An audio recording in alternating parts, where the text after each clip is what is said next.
Vamos a hablar un poco de las repercusiones. Yo sé que a veces estos temas a la gente les resulta tedioso cuando hay que desmenuzarlos, pero tenemos que llegar al fondo de la cuestión. ¿Qué va a pasar con la microeconomía a partir de esta quita de retenciones por parte del Gobierno Nacional, que va a estar vigente hasta el 31 de octubre? Sí. A ver, primero entender a qué sectores los beneficia, a qué sectores los perjudica, y en el medio de ese eslabón aparecemos nosotros también. Claro, bastante complejo el tema, pero bueno, uno cuando aparecen estos anuncios, esta es claramente una medida de emergencia, una medida destinada a favorecer la venta de granos para conseguir dólares, digamos, que se liquiden lo que es la cantidad de granos que hay almacenados en distintos lugares, principalmente los silobolsas, ¿no? Que se vendan como para que esa liquidación por la venta de los granos ingrese como dólares al mercado, al circuito de cambio, ¿no? La cuestión está en, bueno, hay análisis de todo tipo, ¿no? En cómo va a impactar esto en el costo de algunas producciones. Por ejemplo, lo que es bueno para aquel que se dedica a la soja como grano comercial o como una oleaginosa comercial, o al maíz como grano comercial, es bueno, o sea, el que produce para vender el maíz como grano comercial, es bueno que le quiten las retenciones. Pero hay productores que tienen maíz que no es utilizado como grano comercial, sino como alimento para el ganado o para otras producciones, por ejemplo las producciones porcinas o la producción avícola. El maíz es un insumo fundamental. Entonces un maíz más caro, porque en el mercado va a ser más caro porque no tiene retenciones, encarece los costos de producción de leche, de carne de pollo, de huevos, de carne porcina, por ejemplo. Entonces esto amenaza también impactar sobre el precio de algunas materias primas que son utilizadas para productos de consumo masivo. ¿Qué va a pasar, por ejemplo, con el pan? ¿Qué va a pasar con las harinas? ¿Qué va a pasar con los aceites? Bueno, hay un montón de insumos de alimentos, de agroalimentos, que pueden tener alguna consecuencia por esta medida que ha adoptado el gobierno de eliminar las retenciones. Ahora uno se pregunta, desde el lado del consumidor, pero si es por un mes y medio, un mes y días, porque es hasta el 31 de octubre, ¿realmente puede tener algún impacto en los precios? Esto, en el precio del productor, en el precio del alimento, teniendo en cuenta que, por ejemplo, una vaca, una carne de consumo, la vaca que se utiliza para el consumo, para producir carne para consumo, no se hace, no se produce en un mes y medio, ¿no? No es que nace el ternero y al mes y medio lo venden y ya está. Es un proceso biológico que lleva años incluso, y hasta que el animal tiene el peso suficiente y el engorde como para ser llevado a faena. Es una excusa para seguir aumentando.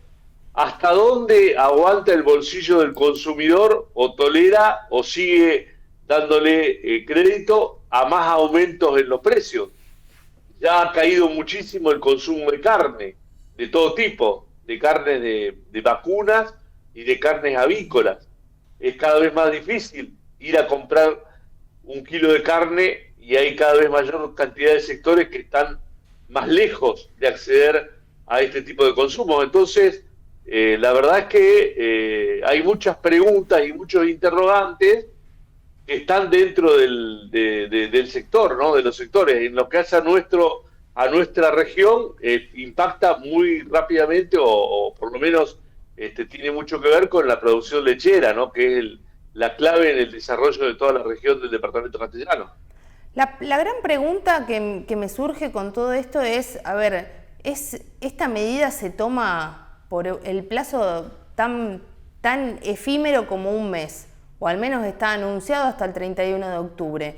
¿A partir de cuándo nosotros vamos a ver ese impacto, principalmente en estos sectores que más los va a perjudicar esta medida, ¿no? Que realmente para otros sectores es una buena noticia, una buena oportunidad.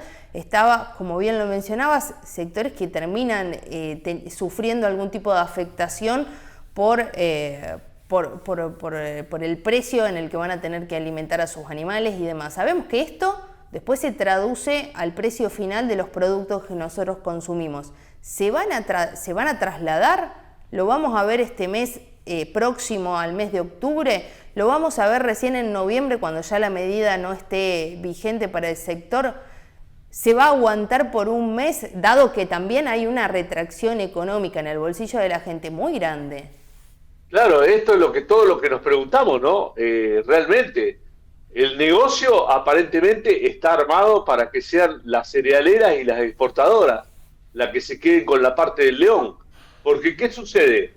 ¿Cuándo es que se ha levantado la cosecha? La cosecha gruesa, la de los granos como maíz y soja, se terminó de levantar aquí en la región en el mes de mayo, ¿no? Aquí en los acopios vieron que había maquinaria y demás, en el mes de mayo se termina, el grueso de la cosecha está levantado.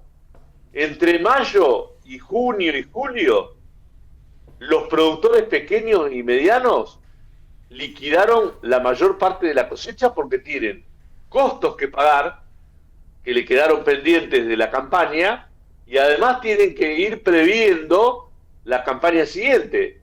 Todo lo que eran los insumos para el trigo, ustedes habrán visto que hay mucho trigo sembrado también en la región y afortunadamente el clima está ayudando a que se desarrolle una muy buena campaña triguera aquí en la región del centro norte de Santa Fe. Bueno, todo eso son insumos que el productor los compra con tiempo, no es que decide de un día para el otro. Si va a comprar, la decisión de siembra la tiene tomada desde unos meses atrás. Lo mismo que la decisión de siembra para la soja y para el maíz de la campaña que empieza ahora. Ahora empieza la campaña del maíz y de la soja. Ya se está sembrando maíz en muchos lugares, maíz de primera, y la campaña de soja va a empezar aproximadamente en el mes de noviembre. La siembra de la mayor parte del área sembrada de soja empieza en noviembre y se prolonga por diciembre también. Bueno, esas decisiones son tomadas, ya el productor las tiene tomadas, ahora está comprando los insumos, está previendo cuánto va a gastar en gasoil, en el movimiento de maquinarias, en preparar los campos, porque no es que el campo le tirás la semilla y ya está, hay que prepararlos a los campos, hay campos que han sido fertilizados, bueno, hay un montón de paquetes de fitosanitarios que se utilizan, que son decisiones de largo plazo, de mediano y largo plazo, ¿no? Que no se toman porque al gobierno un día se le antoja sacar las retenciones, voy a vender todo y voy a sembrar un montón de hectáreas más. No, esto es algo planificado. Por eso también las instituciones han recibido, salvo desde el punto de vista ideológico, ¿no? Quitando lo ideológico, han recibido con algún escepticismo este anuncio, porque saben que al productor de campo, al que trabaja el campo, esto no le sirve tanto como se anuncia con bombos y platillos. En realidad responde a una necesidad del gobierno de proveerse de dólares para seguir asegurando este tipo de cambio demasiado bajo que hay actualmente, que por lo menos esto es lo que dicen los especialistas. No somos especialistas en la materia para decir si está alto o bajo el dólar, pero es muy notable que hay una presión para que el dólar se devalúe y que esto va a ocurrir sí o sí antes de fin de año, que antes de fin de año hay una devaluación importante en carpeta. Entonces la verdad es que todo esto no es más que ganar tiempo, pero no responde a una planificación de largo plazo que al productor le ayude. ¿En qué puede ayudar, creo yo, Mayra, aquel que le ha quedado algún resto de grano para vender, de soja y de maíz, por ejemplo? en que lo venda efectivamente, que pueda tener el precio lleno, sin retenciones, y con ese resto y con esa diferencia pueda hacer alguna inversión en alguna maquinaria que pueda, ojalá sea así, ¿no? En alguna maquinaria, en alguna camioneta, en algún auto, en algún vehículo, en algún bien de capital que le permita reactivarse a la región, por lo menos en algo, ¿no? En la parte comercial.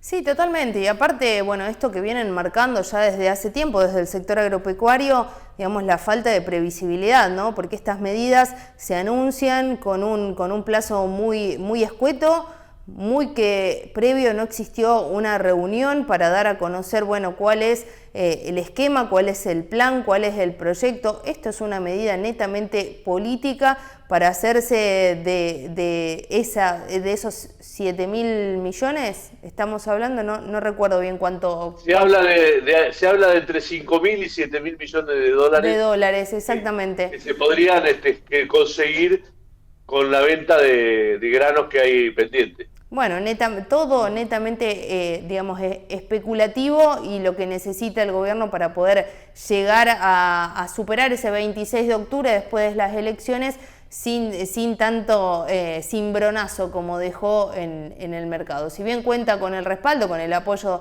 de Estados Unidos, un apoyo abierto que se ha dado, lo cierto es que por el momento en el sector microeconomía no se ha trabajado. Este tipo de medidas a la larga va a tener un impacto, o no sé si tan larga, a lo mejor en los próximos días lo vamos a estar empezando a ver en las góndolas, y el salario de la gente, del trabajador, viene tan golpeado, que no logramos nunca hacer arrancar del todo la rueda, ¿no? Ojalá nos equivoquemos, Mayra, y sea todo bien, salga todo bien y sea todo una cosa positiva. Pero la verdad es que hay una realidad que es paralela al relato oficial, ¿no? Totalmente. A mí, bueno, ¿vos te acordás, Mayra, cuando Aníbal Fernández decía que Argentina tenía menos pobres que Alemania? ¿Cómo olvidar esa frase? ¿Qué pensábamos de esa frase? Que era una estupidez rayana con lo demencial, ¿no? Decimos, este hombre, ¿qué le pasa? Le agarró un ataque de estupidez, de tontería, de en qué cabeza cabe reconocer que Argentina tiene menos pobres que Alemania. No cabe en ninguna cabeza, ni en la más fanatizada mente política del momento. Bueno, hoy, ¿en qué cabeza cabe esto de que han sacado 12 millones de personas de la pobreza? ¿No? ¿En qué cabeza cabe? Y el presidente lo repite todos los días, que han sacado 12 millones de personas de la pobreza. ¿A dónde? ¿En qué se grafica esto de sacar 12 millones de personas de la pobreza? Hay 12 millones de personas que tienen acceso, que han dejado, por ejemplo, de depender del hospital público y ahora tienen acceso a la salud privada, a las prepagas. Hay 12 millones de personas en la Argentina que de un día para el otro tienen acceso a bienes de consumo que antes no tenían. ¿O estamos peor? Bueno, esto cada uno de los que está del otro lado de la tele podrá darse cuenta. Cómo vive él, cómo vive su familia, cómo vive su entorno y cómo está la situación del país. Más allá de las ideologías, de los relatos, de lo que dicen unos, otros, oposición, cualquiera sea la ideología. La realidad, lo que nos pasa en la heladera del comedor cuando llegamos a casa, lo que nos pasa cuando hacemos en nuestro balance mensual de ingresos y egresos familiares y lo que nos pasa en nuestro estilo de vida. Eso es incontrastable.